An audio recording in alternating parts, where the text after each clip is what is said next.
High this is Sanaur sir. আজিৰ ভিডিঅ'ত আলোচনা কৰিম দশমমান শ্ৰেণীৰ ইংৰাজী বিষয়ৰ এটা কবিতা Amanda by Robin Klein. Every child feels that she is controlled and instructed not to do one thing or another। প্ৰত্যেকজন সৰু সৰু ল'ৰা ছোৱালীয়ে ইনষ্ট্ৰাক্ট দিয়া হয়, সিহঁতে ভাবে যে সিহঁত ইনষ্ট্ৰাক্টেড বা কাৰোবাৰ দ্বাৰাই পৰিচালিত, সিহঁতৰ স্বাধীনতা খৰ্ব কৰা হয়, সিহঁতক নিজা ইচ্ছামতে কাম কৰিবলৈ দিয়া নহয়।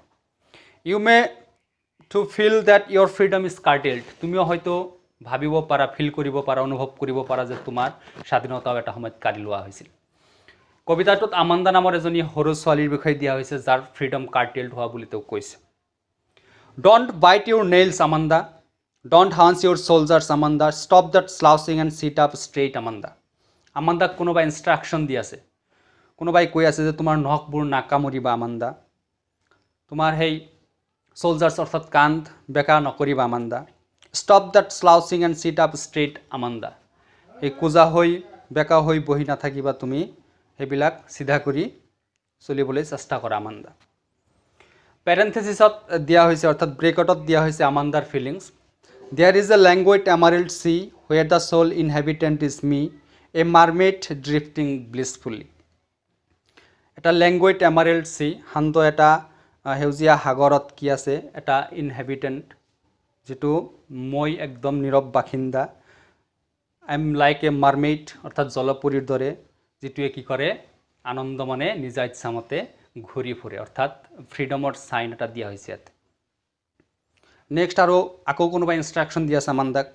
Did you finish your homework Amanda, did you tidy your room Amanda, I thought I told you to clean your শ্ব'জ আমাণ্ডা। আমাণ্ডাক কোৱা হৈছে যে তুমি তোমাৰ হোমৱৰ্ক অৰ্থাৎ ঘৰত কৰিবলৈ দিয়া কামবিলাক কমপ্লিট কৰিছা নেকি, ফিনিছ কৰিছা নেকি আমাণ্ডা, তুমি তোমাৰ ৰুমখন চাফা কৰিছানে Amanda, I thought I told you to clean your শ্ব'জ আমাণ্ডা, মই তোমাক জোতাযোৰ পৰিষ্কাৰ কৰিবলৈ কৈছিলোঁ, তুমি কৰিছানে আমাণ্ডা। আকৌ পেৰেণ্থেচিছত দিয়া হৈছে যে I M N orphan roaming the street, I pattern soft dust with my hushed bare feet, the silence is golden, the freedom is sweet। আমাণ্ডাৰ ফিলিংছ, আমাণ্ডাই ফিল কৰিছে যে I am like an orphan roaming the street, মই ৰাস্তা ঘাটত অকলে ঘূৰি ফুৰোঁ।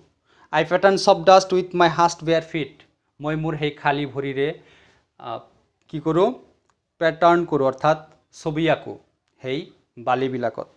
আৰু এই যে চাইলেঞ্চ, এইটো হ'ল golden and the freedom is sweet. Very important line, the silence is golden, the freedom is sweet. আকৌ ইনষ্ট্ৰাকশ্যন দিয়া হৈছে, কোনোবাই কৈ আছে আমাণ্ডাক, don't eat that chocolate Amanda, remember your acne Amanda, will you please look at me when I am speaking to you Amanda. আমাণ্ডাক কৈছে যে তুমি সেই চকলেট নাখাবা, তোমাৰ হাল মইনা ওলাইছে, মনত কৰা সেইবিলাক, আৰু মই যেতিয়া তোমালৈ কথা কওঁ তেতিয়া তুমি কি কৰিবা, অনুগ্ৰহ কৰি মোলৈ শুনিবা Amanda. I am Rapunzel, I have not a care, life in a tower is tranquil and rare, I will certainly never let down my bright hair। কৈছে যে মই এজন ৰেপাঞ্জেল, মই এটা ফেৰী, মই কাকো খাতিৰ নকৰোঁ, I have not a care, মই কাকো কেয়াৰ নকৰোঁ, life in a tower is tranquil and rare, মোৰ জীৱনটো মুক্ত জীৱন, শান্ত জীৱন, আৰু মই মোৰ চুলি কেতিয়াও তললৈ নামিবলৈ নিদিওঁ। Last paragraph, stop that sulking at once Amanda, you are always so' moody Amanda, এনি ওৱান would think that I nagged at you Amanda. তুমি এনেকৈ খঙাল ভাৱেৰে মোলৈ চাই নাথাকিবা আমাণ্ডা, কোনোবাই ভাবিব যে মই তোমাক কি কৰি আছোঁ, গুৰুত্ব নিদিয়াকৈ তোমাক গালি গালাজ পাৰি আছোঁ বুলি কবিয়ে কৈছে। গতিকে আমাণ্ডাক কৈছে তুমি কি নকৰিবা, এনেকৈ মুদি হৈ নাথাকিবা, খঙাল ভাৱ লৈ নাথাকিবা।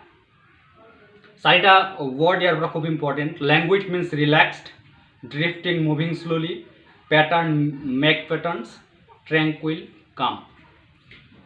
এতিয়া কবিতাটোৰ পৰা হ'ব পৰা কিছুমান প্ৰশ্নোত্তৰ। How old do you think Amanda is? How do you know this? The activities of Amanda prove that she is a girl between 12 and 13 years of age. All her activities like biting nails and eating chocolate show her childlike behavior. Who do you think is speaking to her? The poet of the poem is speaking to her. What could Amanda do if she were a mermaid? If she were a mermaid, she could live alone and drift blissfully in the languid emerald sea. Is Amanda an orphan? Why does she say so? No, Amanda is not an orphan. She only imagines herself to be an orphan because she thinks that her freedom has been curtailed by her elders. Do you know the story of Rapunzel? Why does she want to be Rapunzel? Rapunzel was a golden-haired fairy, lived alone peacefully in a tower. Amanda wants to be Rapunzel to live peacefully away from the complexities of the world. Who is the poet of the poem Amanda? Robin Klein is the poet of the poem Amanda. আজিৰ ভিডিঅ'ত ইমানেই. If you like the video, then please share and like.